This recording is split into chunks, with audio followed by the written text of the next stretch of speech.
Olá, meu amigo querido. Na Bíblia, entre os salmos, encontramos 15 salmos chamados de salmos graduais ou salmos da peregrinagem, desde o Salmo 120 até o Salmo 134.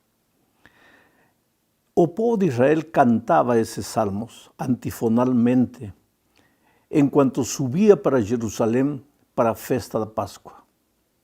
Anos depois, quando o povo de Israel foi levado cativo à Babilônia, nos tempos de Esdras, de Neemias, quando eles retornaram para Jerusalém, novamente voltaram cantando estes salmos. E eles cantavam chorando, com lágrimas, com sentimento, com emoção.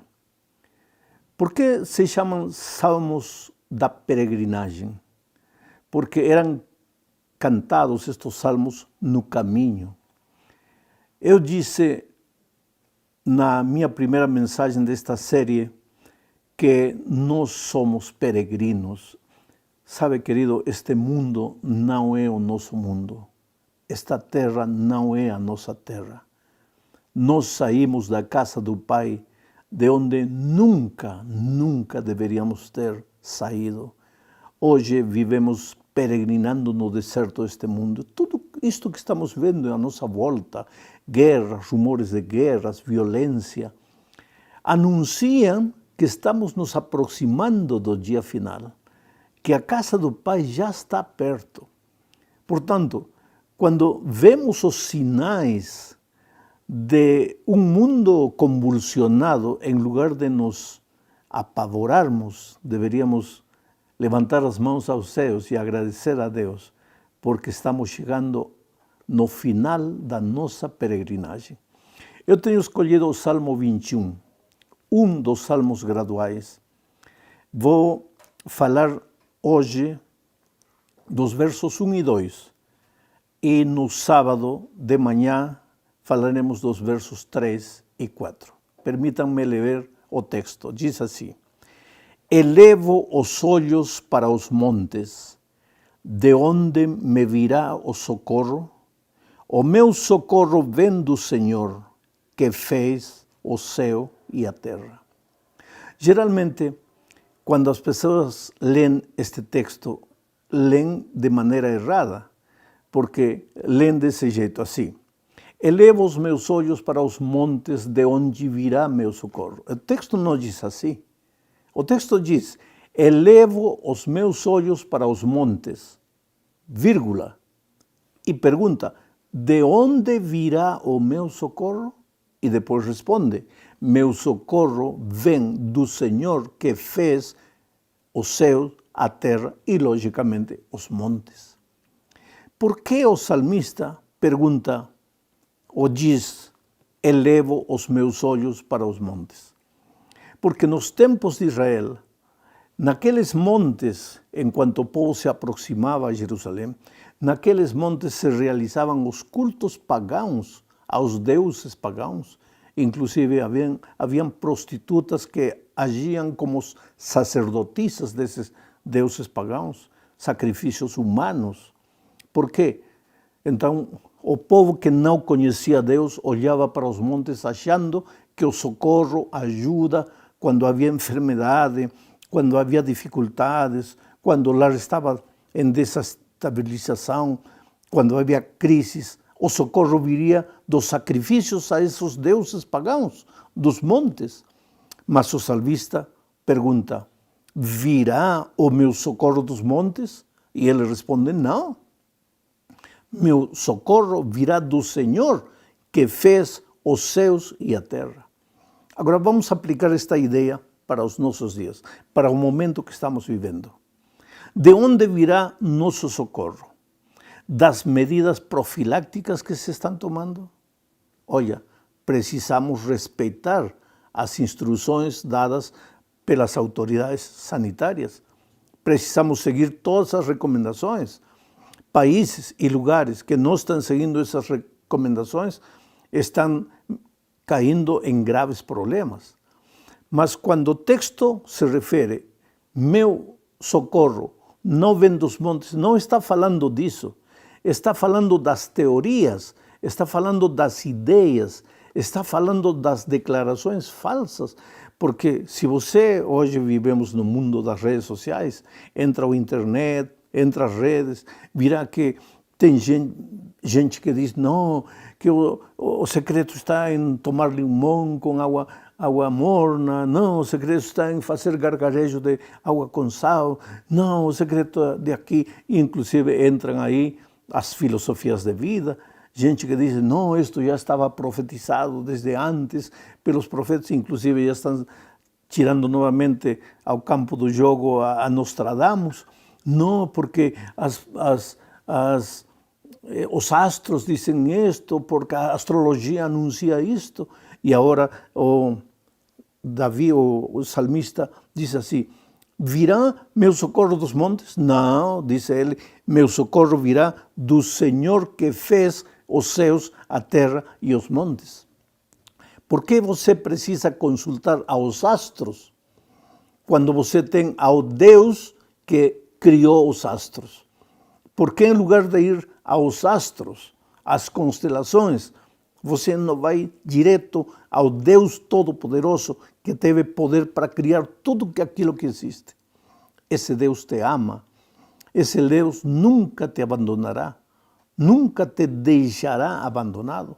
Agora, tem uma coisa, não pensa você que o fato de que teu socorro vem de Deus não significa que você não vai contrair alguma doença, ou que você não pode pegar, por exemplo, o coronavírus. Não, não. Por isso digo, você precisa seguir todas as recomendações necessárias. Estamos peregrinando neste mundo. Este é um salmo da peregrinagem. Então, enquanto peregrinarmos no deserto desta vida, quando chover, chove para os bons e para os maus, para os justos e para os injustos. E quando o sol sai, sai para os justos e para os injustos, para os que creem ou para aqueles que não creem. Então, qual é o mérito de crer em Deus?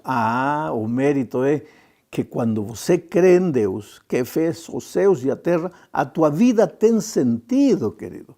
Até a dor, até as dificuldades, até a crise tem sentido.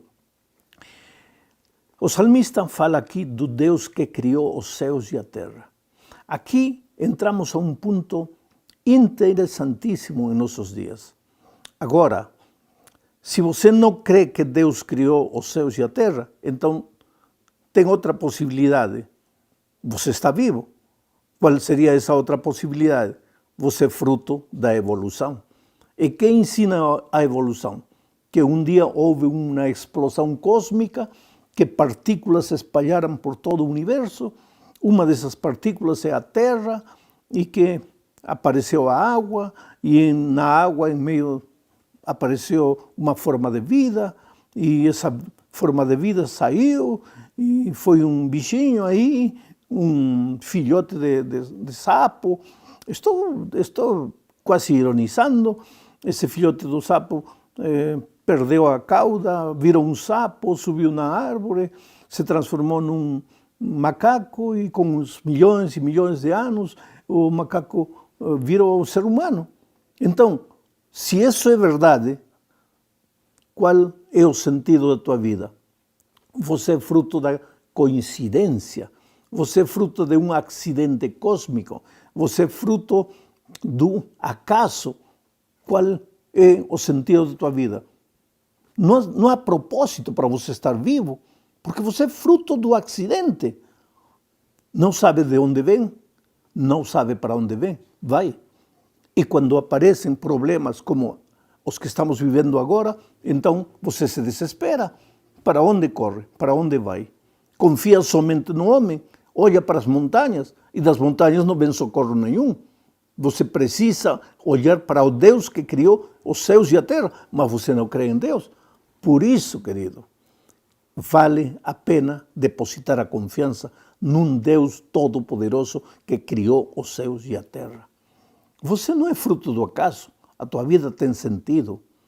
Você sabe de onde vem, das mãos poderosas de um Deus que quando permitiu que você viesse a este mundo, Ele tinha um propósito para a tua vida.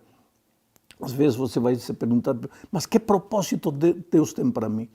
Outro dia, depois da pregação, eu encontrei uma menina toda cheia de tatuagens, piercing no nariz, na orelha, no rosto, nas celhas. Ela olhou para mim e disse assim, eu não gostei da sua pregação. Eu não acredito em nada do que você fala. Eu olhei para ela com amor e ela me deu a razão da sua incredulidade. Ela disse, eu odeio você. Eu odeio todos os homens. Eu não quero ver ninguém. Se eu pudesse, eu mataria todos os homens. Quando eu tinha 6 anos, meu pai abusou de mim e começou a chorar. E disse, olha, até um bicho, até um animal, sendo irracional, sabe que deve proteger a sua cria, proteger o filhote.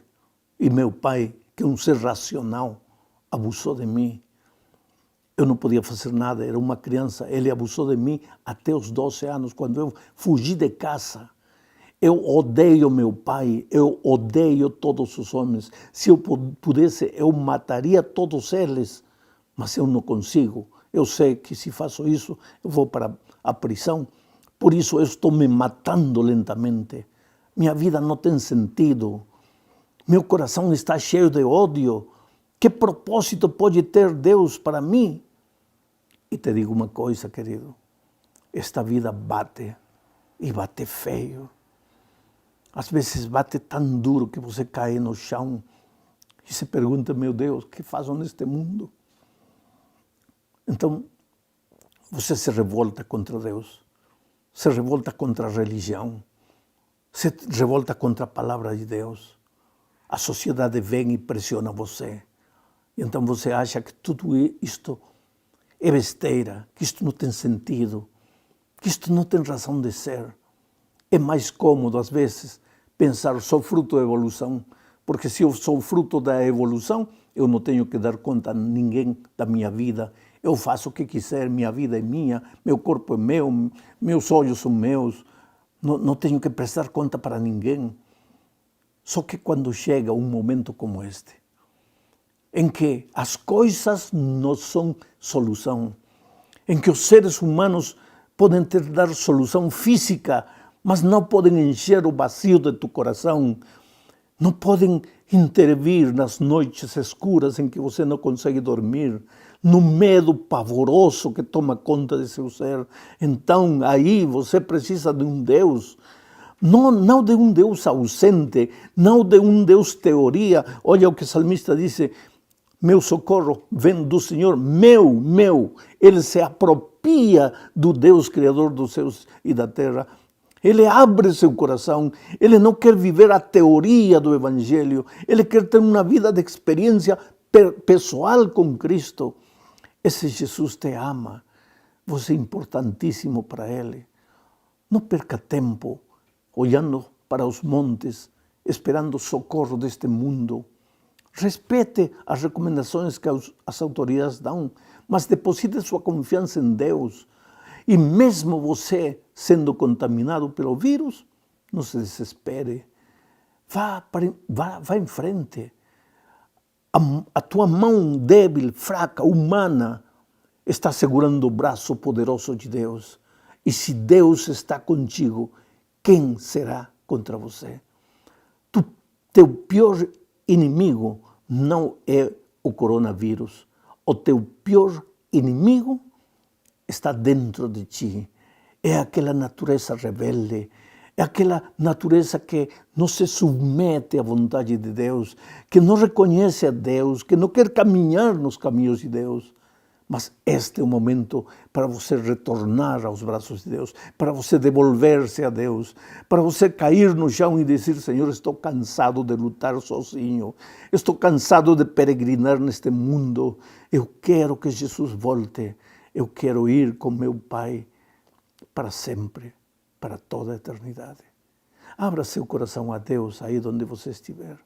Renove seu voto de consagração a Deus. Aprenda a caminhar com Deus todos os dias. E para terminar, não esqueça do texto bíblico que lemos. Elevo os meus olhos para os montes. De onde me virá o socorro? O meu socorro vem do Senhor que fez os céus e a terra. Oremos. Amado Pai, extende tua mão poderosa para as milhares de pessoas que neste momento têm recebido a tua palavra em seu coração. É somente palavra, mas o Espírito, Senhor, é que faz germinar essa sementinha para que produza frutos abundantes na vida das pessoas que estão assistindo a mensagem. Se alguém está temeroso, expulsa o temor de seu coração. Se alguém está passando por um momento difícil, intervém poderosamente nessa vida. Se alguém acha que chegou no fim da linha, que já não há perdão para ele, que já está perdido, extende teus braços de amor e mostra-lhes tuas mãos feridas, porque tuas mãos sangraram um dia justamente para dizer a teus filhos que sempre há esperança, que nunca ninguém chega a um ponto de onde não possa devolver-se. Ó Senhor, abraça teus filhos, deposita na fronte deles o beijo da tua paz, o beijo do teu perdão, em nome de Jesus. Amém. Que Deus te abençoe. Um abraço.